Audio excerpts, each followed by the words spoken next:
राजकुमारी मंदाकिनी अपने पिता की इकलौती संतान थी। वो इतनी सुंदर थी कि उसकी सुंदरता के चर्चे अन्य राज्यों में भी थे। उसमें सौंदर्य के साथ साथ सदाचार, प्रतिभा आदि और भी सद्गुण थे, परंतु सब सद्गुणों तथा पिता के स्नेह ने उसे अभिमानी बना दिया। उसका अहंकार इतना बढ़ गया था कि वो किसी दूसरे को अपने सामने कुछ समझती ही नहीं थी।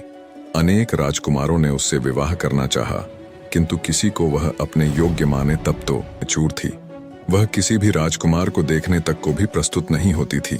अंत में महाराज ने पड़ोस के युवक राजा रंगमोहन के साथ एक योजना बनाई और घोषणा कर दी कि राजकुमारी के आगामी जन्मदिन पर प्रातः काल जो पुरुष नगर द्वार में पहले प्रवेश करेगा उसके साथ राजकुमारी का विवाह कर दिया जाएगा, फिर वह कोई भी हो।